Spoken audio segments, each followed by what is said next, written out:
ओम श्री विष्णुए नमः। नमस्कार दोस्तों, आप सभी का स्वागत है हमारे यूट्यूब चैनल पावरफुल हिंदू धर्म में। अब तक हमने ज्येष्ठ महात्मा में कथा अध्याय 1 से लेकर कथा अध्याय 18 का रसपान किया है। अब हम आप सभी को श्री ज्येष्ठ महात्मा में कथा अध्याय 19 का रसपान कराएंगे। अगर आप सभी हमारे वीडियो को पहली बार देख रहे हैं तो वीडियो को लाइक कीजिए, चैनल को सब्सक्राइब कीजिए, बेल आइकन को प्रेस कीजिए ताकि आने वाली वीडियो का नोटिफिकेशन आप सभी को मिलती रहे। आइए रसपान करते हैं कथा अध्याय 19 का। व्यास जी कहने लगे कि हे भीमसेन, उस पूर्ववासियों के ऐसे वचन सुनकर राजा पुलिंद क्रोध के वशीभूत होकर बड़े गर्व के साथ ऐसा वचन बोले कि हे ग्रामवासी, यह एकादशी कौन है? इस दिन किस व्रत को किया जाता है? अरे मूढ़, निष्फल बातें क्यों बनाता है? तू अपने घर कुशलता से चला जा, नहीं तो मेरे यह परम दारुण दूत तुझको मारेंगे। तत्पश्चात सब सैनिक उस नगर में घुस गए और बड़े बड़े महात्मा और साहूकारों के घर के दरवाजे तोड़कर घर के अन्न धन और कोष धीरे धीरे ले जाने लगे। बड़े बड़े धन वालों के घरों के फाटक तोड़कर अच्छे अच्छे धन को ले गए और समस्त नगर के घर भयानक सैनिकों से भर गए। उस दिन पूर्ववासियों को कंदमूल और फल आदि कुछ भी नहीं मिल सका और समस्त पूर्ववासियों का निर्जला एकादशी का व्रत हो गया।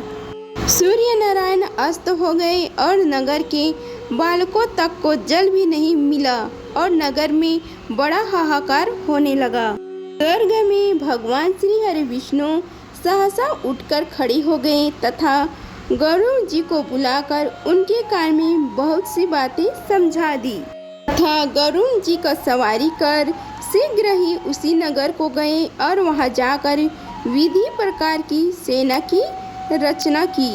सेना के सैनिक, जिनमें किसी के 3 नेत्र, 3 मुख, 7 जिह्वा, 4 पैर, महान अद्भुत बड़े बड़े दांत तथा 3 सिर, 2 मुख और 10 मुख, 6 मुख तथा 5 मुख, हाथी के समान मुख, हाथी के समान स्वरूप, सिंह के जैसी आकृति वाले, महान भयानक, नरसिंह के समान तेजस्वी, सिंदूर से पुंजित मुख, महिषासुर के समान प्रभा युक्त उधर्व केश, दिगंबर नरमुंडधारी, आतों की माला से युक्त व्याघ्र चर्मधारी, इससे पहले ऐसी सेना कभी नहीं देखी गई। ऐसा सेना को सर्वव्यापक प्रभु श्री हरि विष्णु भगवान ने आज्ञा दी कि राज्य में अधम मचाने वाले इस राजा पुलिंद का सेना सहित मेरी आज्ञा से सूर्योदय से पूर्व ही खूब अच्छी तरह से नाश करो।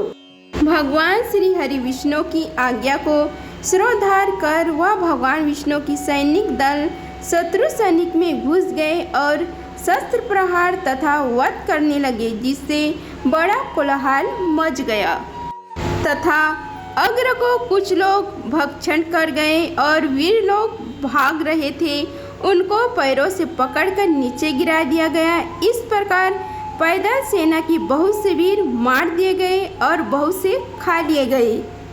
रथी, घुड़सवार, घोड़ा आदि अत्यंत दांतों से चूर्ण कर दिए गए। शिविर में आग लगाकर भस्म कर दिया गया और उसका बड़ा प्रकाश हुआ। उस प्रकाश को देखकर सबको बड़ा विस्मय हुआ और कहने लगे कि तुम लोग कौन हो और कहां से आए हो? हम लोगों ने ऐसे वीरों को कहीं पर कभी भी नहीं देखा है।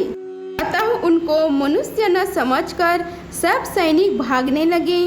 सैनिकों को भागता देखकर श्री हरि विष्णु सैनिकों ने उनका पीछा कर मार डाला। इस प्रकार पुलिंद के सब सैनिकों को मार डाला। इसके पश्चात विष्णुगणों के साथ युद्ध करने के लिए स्वयं राजा पुलिंद गया और शस्त्र अस्त्र के दारुण प्रहार से आधा प्रहर युद्ध किया। जब उनके साथ युद्ध करने में किसी प्रकार से भी समर्थ न हुआ, तब मन में विचार करने लगे कि अब हम भी यहाँ से भाग जाएं, अन्यथा यहाँ पर सब नष्ट हो जाएंगे। ऐसा विचार करके राजा पुलिंद ने मेघास्त्र छोड़ा, जिसके द्वारा वहाँ घोर अंधकार हो गया और मेघ जल बरसने लगे तथा बड़े प्रचंड वेग से पवन चलने लगा। इससे विष्णुगण सब मुग्ध हो गए और जो जहाँ पर थे वहीं सब काम छोड़कर बैठ गए।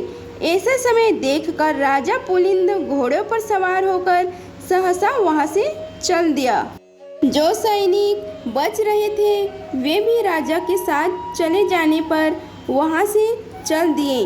भक्तवत्सल श्री हरि विष्णु भगवान अपने भक्तों को कार्य करके अपने लोक में चले गए। इति श्री ज्येष्ठ मास महात्म्य निर्जला एकादशी व्रत वर्णन 19वां अध्याय संपूर्ण हुआ। अगर आप सभी को हमारी वीडियो पसंद आई होगी तो वीडियो को लाइक कीजिए, चैनल को सब्सक्राइब कीजिए और कमेंट बॉक्स में ओम नमो भगवते वासुदेवाय लिखें। धन्यवाद। मिलते हैं अगले वीडियो में, तब तक के लिए जय श्री राधे कृष्णा।